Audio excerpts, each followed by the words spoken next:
And welcome to episode 7 of H2MTV. That is Home to Micro TV. Whoop, whoop. On this episode, woo! Episode 7, almost to 8, a little past 6. And today we are going to be talking about North Carolina. Good old our parents. When I say our, I mean me and my brother. Not Brandon's parents, but mine and Stuart's parents live in North Carolina in the beautiful town of Charlotte. And we are looking to locate our brewery there. And we'll go into in the show a little bit about why we chose the location, where we're looking at in the state. Maybe just go into a little bit about finding property for a brewery. And other than that, let's kick it off with what we're drinking. So, Stu, what'd you pour yourself? Okay, well, I'm going to butcher the name, but it's the Soro Boru or something along those lines from the brewery. Been saving this guy for, 6 months now or something like that, but figured, so I'm flying out tomorrow, celebrate with the roommate a little bit, so I decided to pop this one open. It's basically a sour, wee heavy, aged in Scotch and bourbon barrels. And it tastes like it sounds. It's got some nice Belgian funk, some sour funk notes, some malt complexity, strong, but it has almost like a Chardonnay sort of characteristic in there, which is interesting, like almost like this like butteriness, a little like weird like tropical note, but then it's like has like some vanilla in there too. It's very interesting. I really like it. I think it works pretty well. Is it mustard by flavors, or are there different layers of it? Like, do you get all of it at once, or like initially you'll get that like sour, and then you said it had like a wheat background, right? And then so it's like a sour punch like up front, and then it smooths out where you get a lot more of like that barrel sort of like mouth feel, like a little like creaminess almost, and then you get like some of that like vanilla, like a little bit of toffee, sort of like malty carameliness, and then like it kind of finishes with like a little sour pucker at the end. It's good beer. Glad I finally opened it. So. Nice. And I'm sorry, where did you say it was from? The brewery, which is down in Placentia, California, Orange County. It's like in the Anaheim area. I haven't made it out to the brewery yet. I'm part of their, people in the beer world, I guess, know about like their preservation and other series where they basically ship you out 3 beers a quarter. Similar to like how wineries do it, but I like beers, and it's cheaper than wine. But so the brewery's sending out 3 beers a quarter? Yeah. So like I'm on the lowest tier where they pick the beers for you and they send it out, but there's like higher tiers, like there's a hoarder society where you can which is like the highest one, and you can like, you have kind of a free reign over all their beers, and you get like more, you can like select them. And then there's like the middle tier where you just like pick 3 every month or every quarter for them to send you based on what they have in their selection. Yeah, I just took a note that could be interesting, and I know it gets fishy. We haven't talked about legal, but at some point I'm sure we'll talk about legal, both from starting a brewery and what you're allowed to do once you are actually a brewery. But usually the condition is whatever state that you're in, you can ship to. So I'm assuming this place has legalized itself strictly in California so they can ship to. I don't think I would be able to do it in Jersey. I don't think I would be able to get it shipped from. No, you can't. So I think. No, exactly. Yeah. I think this could be cool to leverage this type of thing, once a quarter, because then you have your demand already set up. Because you have the orders coming in, you can say, all right, 100 people have done it. I have signed up for this quarter, and we'll ship out. So I just took that one down. That'd be really cool to do. I agree. Yeah, and I also want to come back. Go on. Yeah, I was gonna say, from my perspective as a consumer, I love it. I love kind of because every time it's new, but like every year they have kind of like their cult classics. Like I just got Black Tuesday today, which everyone like kind of knows about, and it's like, everyone looks forward to that. But then there's always like kind of new stuff, so what we kind of talked about in the last episode, doing smaller batches and being more experimental and pushing out new stuff, it kind of falls in line with like being able to push out new beers every quarter. People are already buying in, prematurely or, pre-ordering, so to speak, and we can kind of send it out. But yeah, it is only within the state. I mean, you could sign up for it, but you'd have to have it shipped to me or one of your other friends, and then we'd have to like ship it out to you. You can pick it up, whatever the case is. So Um, Very. but yeah, no, I think doing something like that, some sort of pre-order type of thing is definitely something that we're looking at doing. Cool. And Yeah. also, I just want to come back, not to derail the conversation completely, but what was that phrase that you used back there, Brandon? Mustard by flavor? Yeah. Okay, so when you Yeah, just I thought you were asking if there's like mustard seed, like mustard flavors no, in there. I'm like, no, I don't think there's any mustard greens, but no, just like there's so many flavors going on that it's like throwing all the paint on a canvas and being like it's art. Like no, like there needs to be some sort of sequence to it.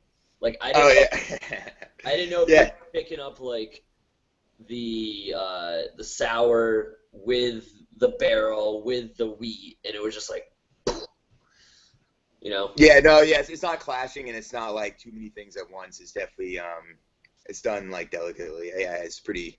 I would call it artistic. Yeah.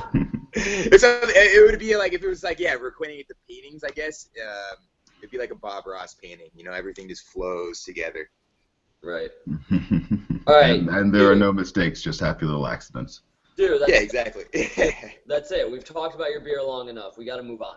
Okay, Brandon, your beer. Yes. Oh, I can't wait to hear this. So this is, of course, a home brew because I haven't bought beer in months. Um, because when you brew like 5 gallons at a time, it's just around unless you give it away. So this is a rye saison, and I love rye as the backbone of a lot of beers. I've done it with an IPA, and I've done it now with a saison. It actually called for a dry hop, but I went without the dry hop because I just wanted to see what it would taste like. Other aside from making it overbearing with hops, it's good. I actually just I bottled it. I bottled um, half of it and kegged half of it tonight. And Nice. I force carbed it, and it actually got some pretty decent carbonation by just like cranking the PSI up to like 45 for like 5 minutes and putting it on its side. So I was happy with that. So overnight it should do well. I put it back down to like 10, just to come through overnight. But it should be good because of the being that it's half of the actual batch itself. So it should be carved pretty well.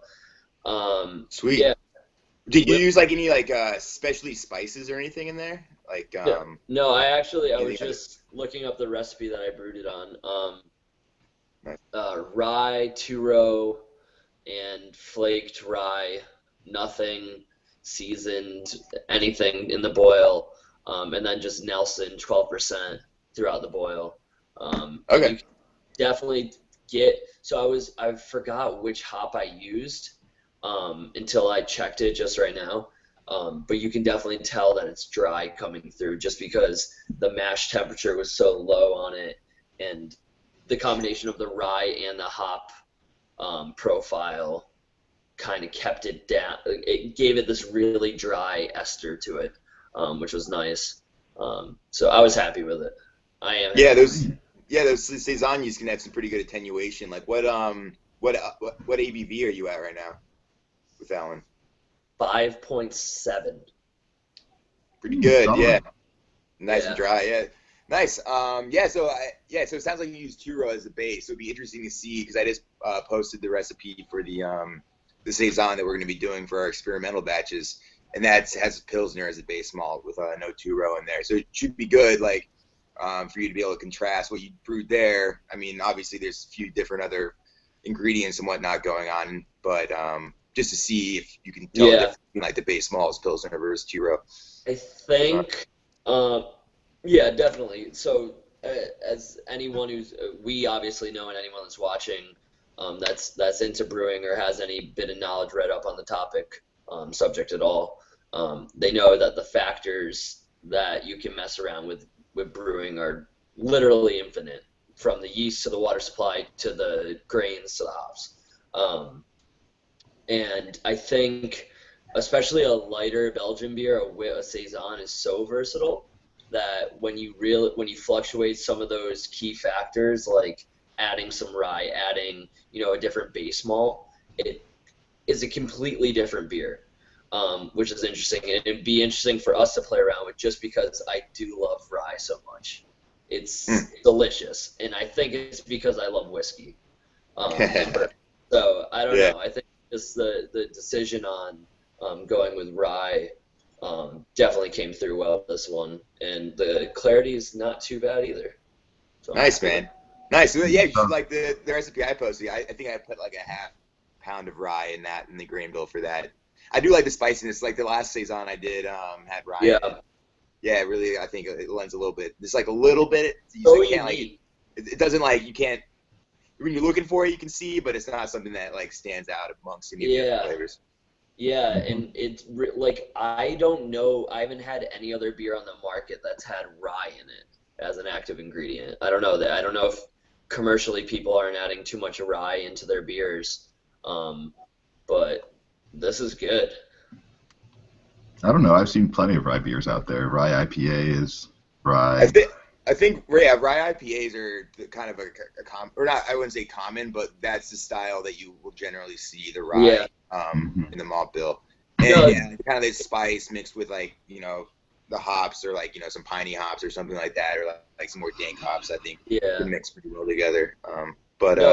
It's definitely not that I haven't that no one's done it before. It's definitely not that. It's that where I buy beer, I don't see too many of those. Right. You definitely don't see as many. It's definitely it always catches my eye when I do see rye because it's almost so rare that I see a new one at least.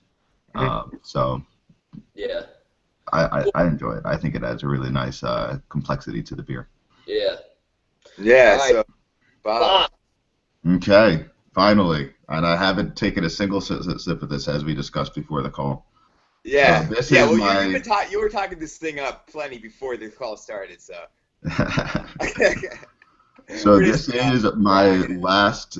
This is my last extract brew, and it is the coffee porter. So the porter came in a little bit light. I got about 4.5 ABV on this, and right before I bottled it, I had made some Turkish coffee. So it is a Turkish coffee porter.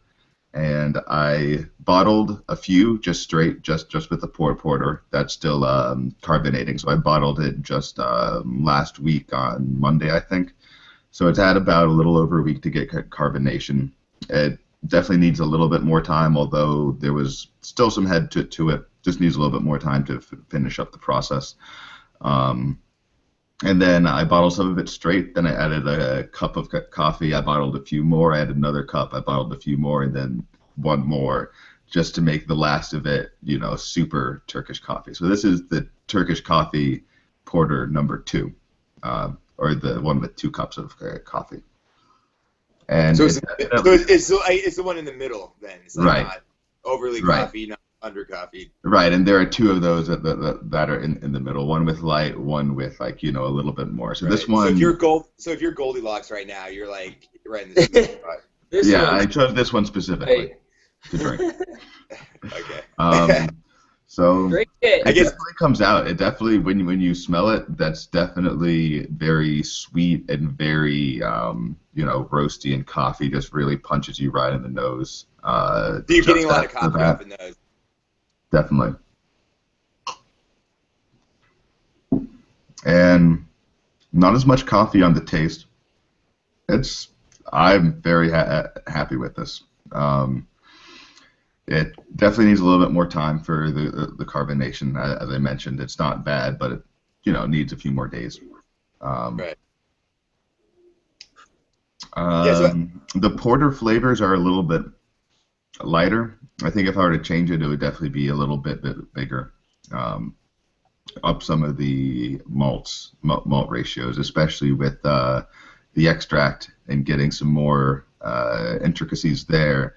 But it plays nicely, and I tasted it before I bottled it, that it already had some of those roasty components to it. So it definitely blends nicely, and you're not getting, like punched in the face with coffee. It's not assaulting you. But I think the coffee just brings a little bit of that, nip to it as well. Right. Tone. Yeah. So Bob, for the uninitiated,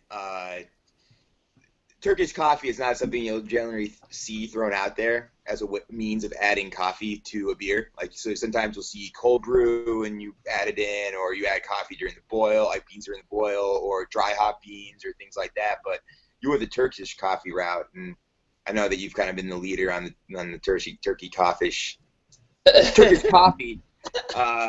train, as far as just drinking coffee in general. As far as people that I don't know any person that just makes Turkish coffee on the daily to get perked up to go to work. But what made you think that would be a good way of adding coffee to a beer, and kind of how does it differ to some of the other ways of drip coffee or things like that?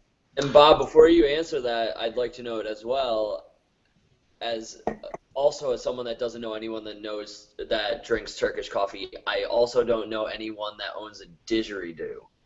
Oh, true. Well, I just read that out from well, Bob's a weird guy, and people will get to know that, but so, the fact that he drinks Turkish coffee is not surprising. I'm just wondering why is he putting it in beer? Sounds like it turned out pretty well, though. Sorry, just had to throw that in there. Okay. So, first of all, screw you guys. I know what I enjoy. Just happens to include Turkish coffee and didgeridoos. Yeah, I mean. But so the process of making Turkish coffee itself is the grounds are put directly into the coffee. I'll heat water up to basically boiling temperatures. I add that to the grounds and mix it up so that's not strained or anything like that while you make it. And then you slowly heat it up from there, because the temperature will drop after you pour it. Then you slowly heat it back up. And when I say slow, I mean 1 or 2 degrees. It's just a few degrees per minute that you really want it to increase by. As slow as you basically possibly can is the best way to make it that I found and have researched. So you want to heat it up slow is what I'm getting. Right, and what that does, from what I understand, is that you extract more of the caffeine, some more of the flavors. You get this really dark, deep coffee that's very roasty, very rich, and of course it depends on the roast. So I'll use a dark roast. The one that I have in this is an Italian roast, a little bit darker than even a French one. But it just magically retains it's for how dark and strong it is, it's usually not very bitter. So that's where I was looking at it from. A lot of times drip coffee might come out bitter or have off flavors. Cold brew is, I believe, often used because it avoids a lot of the bitterness that making coffee with hot water avoids. So it was a bit of an experiment too. It's not you're drinking, the least bit bitter coffee ever had. And I've added some sugar to the coffee as well to kind of neutralize any of the bitterness that was there within it. And then I strained that through cheesecloth. I strained it through cheesecloth to try to get some of the coffee grounds out, and then I let it sit in the fridge overnight before I added it to let the remaining grounds kind of settle down to the bottom, and then I added it afterwards.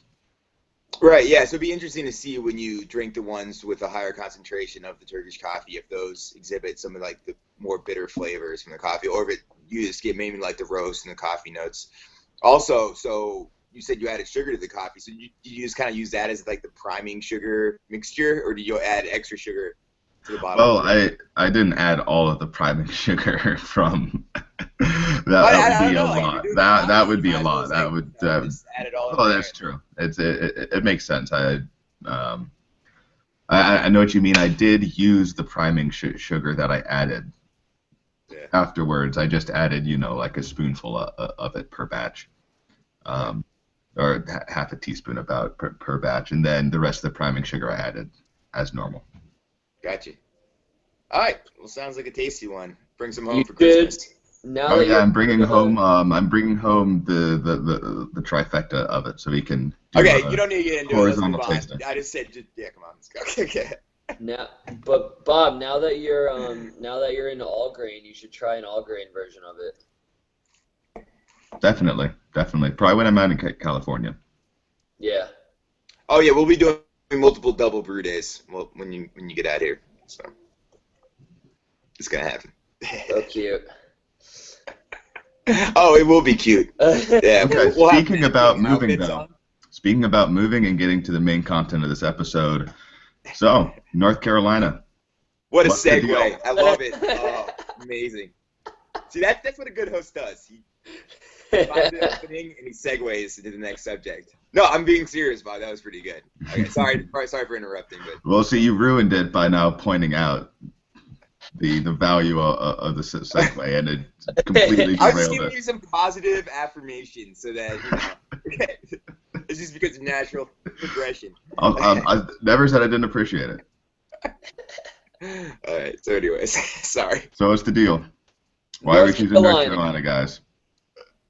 Yeah, let me go on my 34-second spiel and you guys jump in whenever. So yeah, when we kind of came up with this, we were thinking about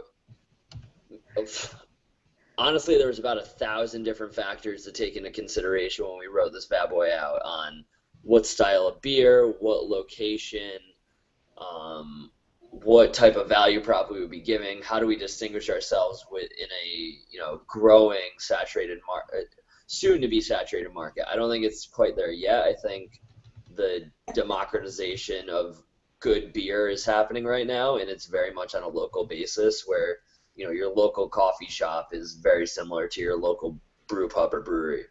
But I think it's going to be oversaturated within the next 2 to 5 years. So that's why I'm very bullish on getting in there now and establishing ourselves. But when we kind of spoke about this, we thought, okay, what area of the country is in desperate need of really, really, really good beer?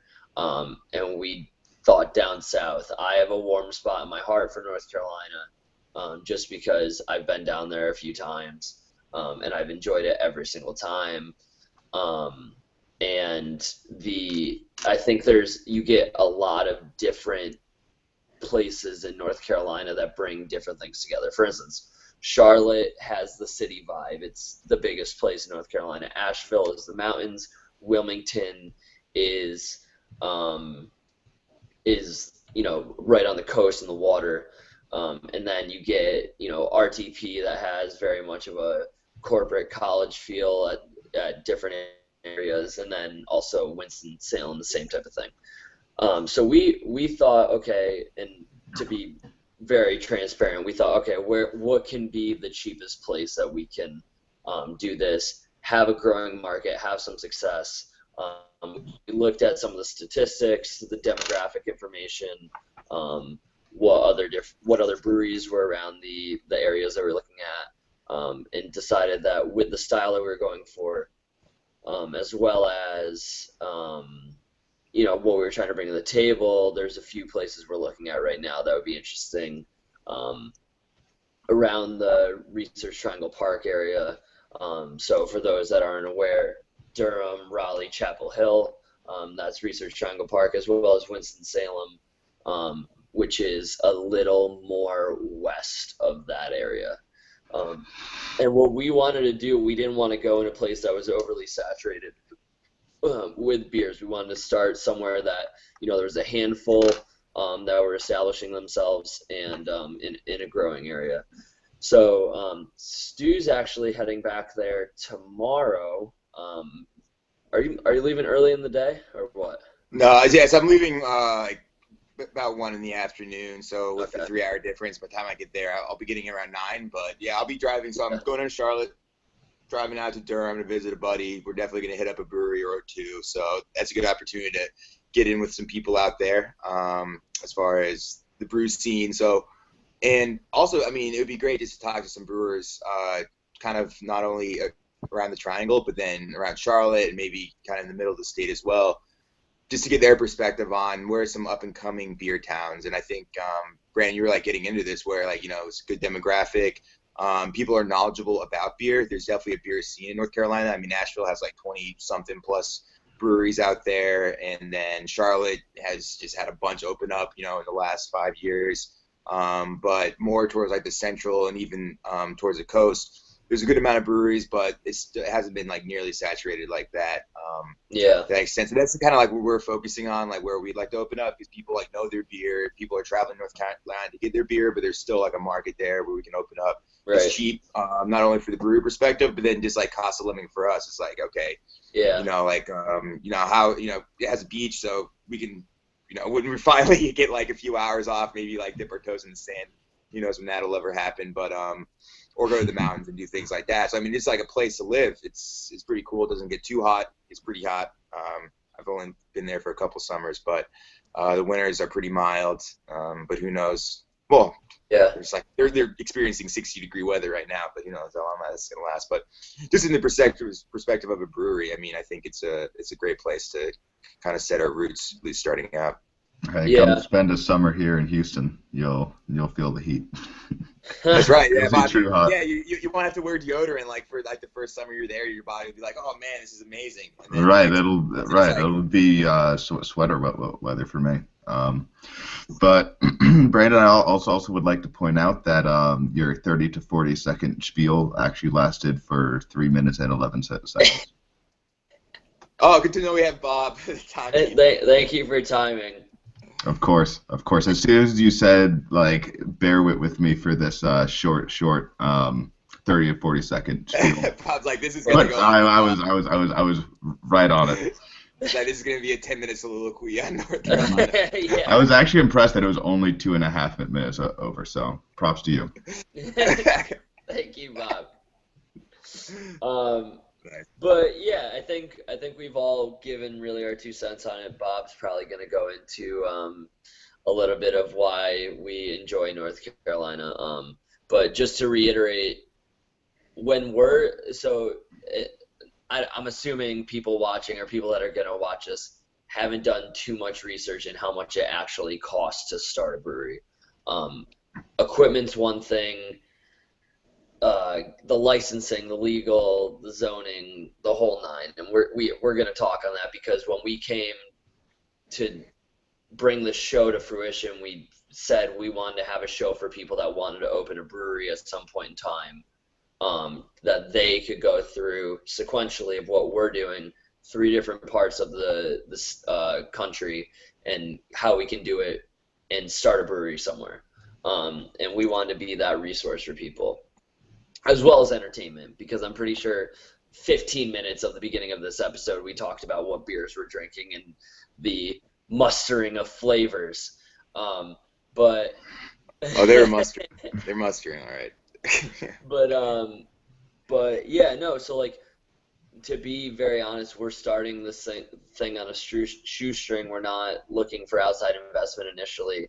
We wanted to, and really our approach is we wanted to, you know, show validity in a marketplace and use that as collateral to approach investors or whoever it might be at a later point to say, hey, you know, we're looking to expand on this. We've already proved ourselves. We've self-invested and we've been, you know, making money on it. But so from a financial perspective, the Carolinas are very lucrative to us because, you know, rent on a place that would be more than enough to have a tap room with bottle sales with retail, and, you know, the brewing space and cold room is upward, you know, it's around $1,500 to $2,000 a month, which is amazing. I mean, I'm in the Carolinas. I know California, like, these rates wouldn't even be close in those states. Like, that would be like half of your rent for a month. Like, you're looking at $4 to $8 grand. So we wanted to start in a place where there was a good, and this kind of the justification of it, we wanted to start in a place that had a lot of people, had, you know, relatively cheap living costs and startup costs, and then also a place that was untapped when it came to, you know, good beer, relatively untapped. And that's kind of what we came to as justification to go down there. Bob, you really haven't touched on it yet. You know, Stu and I have. So what's your 34 cents? And I'm counting them. I have 35 right here, so I need a penny back. Oh, Yeah, I'll go to my change jar. I'll get you some. I'll mail it to you with your first beer shipment. Um, but in any case, yeah, no, I mean, North Carolina, as these guys have hit on, it's a nice state, beautiful weather. I find the people very agreeable, good food. And I think that from what I visited, I haven't spent necessarily as much time as Stuart has in where he was living in the Durham area for a while. I got to visit him, check out some of the beer scene there. It was definitely very fruitful. And other than that, just proximity to family as well. As I mentioned before, the parents live in North Carolina. It's nice to be able to have family close by. Um, I would just say general East Coast living with, as we've touched on, just to reiterate the points from Brandon and Stewart, from the cost of living perspective, from the beer market itself, from the logistics of opening there, from some of the beverage laws that are not necessarily as restrictive as other states. It just seems like an all-around good play. Plus, it just seems strategically that it's a growing beer market that we'll see potential growth, more young people in the future who would be in our target demographic that we can market to. And as it grows, we can be one of the players that's might start out small, but is still established and is a known brand, and hopefully put our stake into that market. Right. And what's great too is, North Carolina has so much to offer from having 5 or 6 really big schools, a lot of industry down there. Um, I just, people just don't give it the love that they would give, and it's not comparable to New York or San Fran or San Diego or Houston or whatever it might be. It's not even close to being. It's apples and oranges, but from living down there, there's a lot to offer. There's multiple cities, big colleges, beautiful landscape, and for us to think, okay, if we want to establish ourselves here and think of a 5-year plan on it. We think that at some point in time, people will realize the gem that North Carolina is, and that'll benefit us. We're forecasting that people will be there in the future, and also, it'll be a great place to kind of establish ourselves initially. I can agree. Um, so yeah, Anything, so Brandon as well, because I know that you've done a lot of the initial research that we're now, Stuart and I are looking into as well, and going down to North Carolina, checking out some places. What are some of the items that you consider when you're looking for a place to open a brewery in terms of space, yeah, location, costs, amenities that might offer? yeah. Yeah, I mean, initially, at least for me, I was looking at a place, like my first consideration was rent, obviously. Just because, we didn't want to get screwed into a place that had too high a rent, and it would just tie up money. For those that don't know, to file your licenses and permits to have a brewery, you need to have an active lease on a place. Um, so whether you're paying for that lease or not, and you can negotiate the terms of whatever it might be, the lease time, that could be 4 to 5 months that you're not doing anything, but you're paying, 4 or 5 times, however much your rent rate is. So if you're at a place that's 8 grand and it's 4 or 5 months to start up, that's 40 grand tied up, and you haven't done anything, you haven't sold anything. So, first off, we were looking at places, or I was looking at places that stay between $1,500 and $2,500 a month, and hopefully being able to negotiate some pretty good terms for us, in the sense of, okay, we'll lock into a 2 or 3 year lease. And if we grow, we'll keep that as a tap room or a place that we can do a lot of retail sales. But give us the first 5 months for free, so we can have that lease, file the paperwork, and then pay a difference on that. From that, and I'm not gonna bullshit it. I have no. Oh, I shouldn't have sworn. So, but it's fine. Sorry, viewers. If you're Your easily most. Oh offended, we god. apologize. I shouldn't BS it. I'm not I'm not well versed in zoning laws or anything like that. Obviously, it's things that you can look up per county, per city of what the zoning laws are within that space. And that's something that I'm going to do just to educate myself. But I think once we understand where we want to go, and what, if we have two or three properties we're honed in on, be able to engage with a attorney that, is well versed in this, well versed in negotiating terms, as well as the zoning for what it takes to open a brewery in that area. Um, and just leveraging that expertise, to be able to guide us in the right direction. Aside from that, things that I have looked at, I wanted a place that was over six figures in population, um, median age of 25 to 35. So I think that's really our target. Um, as well as a median income above national average, which isn't too hard because I'm pretty sure it's like $25,000 is the national average, or 40,000. I don't know. It's really low. But yeah, so there's a lot of places in North Carolina that bring that to the table. It's a matter of figuring out which one we want to go to. And really, in my opinion, Winston-Salem is the growing area, because it did have, so a little education on Winston-Salem. It was big on manufacturing, and tobacco, 30, 40 years ago. And those industries kind of, got out of there, but it's going through this gentrification right now. With big industries going away and new things coming in. And Bob, you and I had this conversation about 3 or 4 weeks back of what you were like, oh, we should look at places that are like Brooklyn.